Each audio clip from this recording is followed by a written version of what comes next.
بھائی یہی تو کہہ رہے ہو نا کہ حسین کی ساری اچھائیاں رسول کے گود کا نتیجہ تھی، تو ذرا یہ بھی بتاتے چلو کہ یزید کی ساری برائیاں کس گود کا نتیجہ تھی؟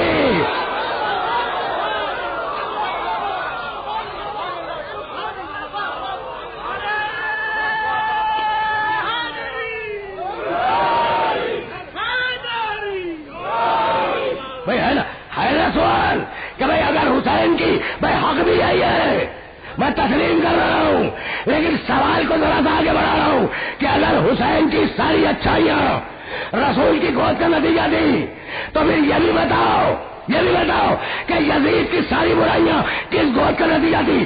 ہمارا سلام اس گود پر جس نے پال کر حسین بنا دیا، تو اس گود کے لیے فتویٰ کیا ہے جس نے پال کر محمد بنا دیا؟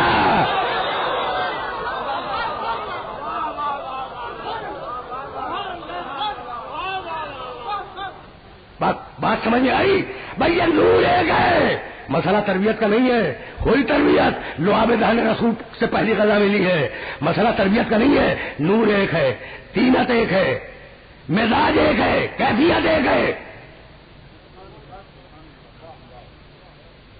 بھائی فضائل میں ایک ہے نا مسئلہ، نور ایک، تینت ایک، فطرت مزاج ایک۔ بھائی عجیب بات ہے، اور پھر صحیح اسے کہ اب دامن وقت میں گنجائش نہیں ہے اور مجھے 5-7 دقیقے مسائل کے لیے آپ کی خدمت میں صرف کرنے، اور آج علی اصغر کا جھولا برآمد ہونے والا ہے، تو اس رشتے سے چند جملے عرض کروں گا، گہوارے علی اصغر ہے نا۔ تو اب ساری خوبیاں حسین کی اس گود کا نتیجہ تھی جس میں حسین پلے۔ خدا کی قسم میرے اس جملے کو یاد رکھنا کہ یہ پلنے کے محتاج نہیں ہیں، پیدا ہوتے ہیں تو سجدہ کرتے ہیں۔ دیکھو وہ 6 مہینے کا تھا وہ بچہ، جب چلے ہیں نا 28 رجب کو تو 14 دن کا تھا، ہے مختلف کی کتابوں میں علی اصغر 14 دن کا تھا۔ 6 مہینے کی کوئی عمر ہوتی ہے، لیکن جب حسین نے کربلا کے میدان میں استغاثے کی آواز بلند کی، حل من ناصر ینصرنا، ہے کوئی ہماری مدد کرنے والا، ہے کوئی ہماری مدد کرنے والا، حل من مغیث مغیثنا، ہے کوئی ہمارے استغاثے پر لبیک کہنے والا، حل من ذاب یذب عن حرم رسول اللہ، ہے کوئی حرم رسول کی عبادت کرنے والا۔ تو 2 ہی خیموں سے رد عمل ہوا، ایک خیمے سے سجاد نکلے، تفصیل بیان کروں گا لسٹر پارک میں، سجاد نکلے، اور دوسرے خیمے سے گریہ و بکا کی آوازیں بلند ہوئیں۔ بس طویل مصائب نہیں ہے، جملے سنو اور مجھے اجازت دے دو۔ گریہ و بکا کی آوازیں بلند ہوئی، قریب پہنچے رباب کے خیمے کے، کہا رباب بات کیا ہے؟ خیمے کے دروازے پر شہزادی زینب آئی، کہا بھیا کیا بتائیں؟ جیسے ہی تمہاری آواز بلند ہوئی، حل من ناصر ینصرنا، بچے نے اپنے آپ کو جھولے سے زمین پہ گرا دیا۔ اجرکم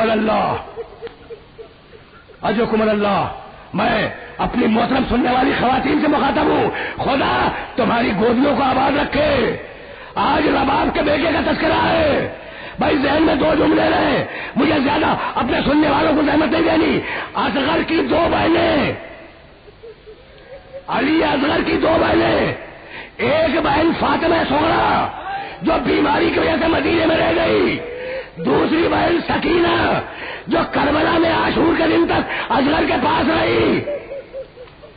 جب بچے نے اپنے آپ کو جھولے سے زمین پہ گرایا تو اس وقت سکینہ موجود تھی، اور یہ کہہ کے رباب سے حسین نے اصغر کو لیا کہ لاؤ رباب، شاید میں اصغر کو پانی پلا کے لاؤں۔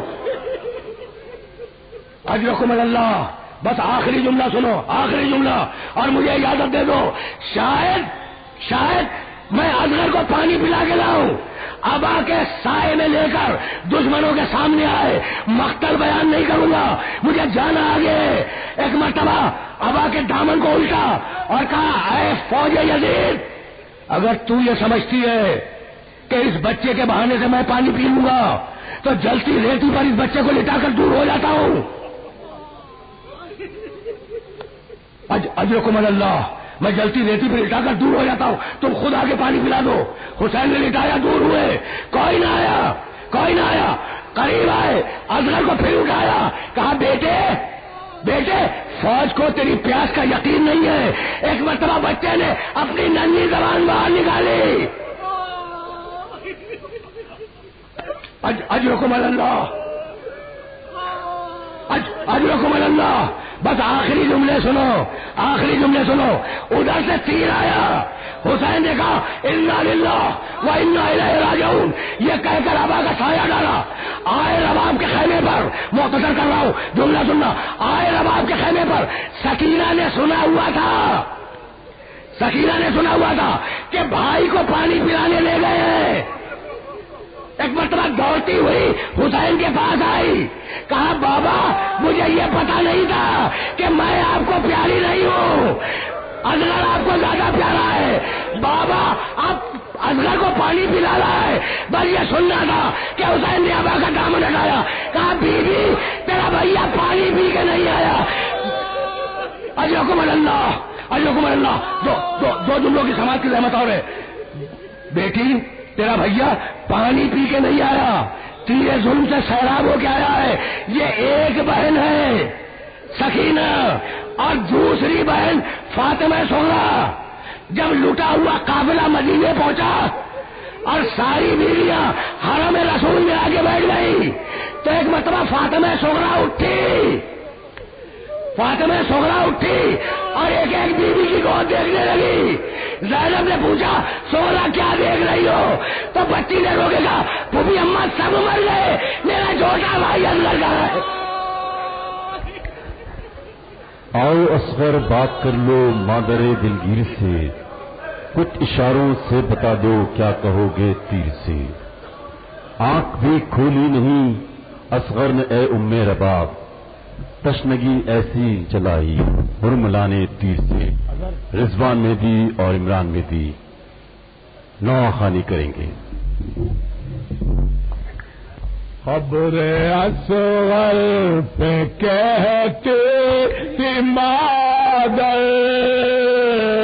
گھر چلو شام ہوتی ہے اصغر.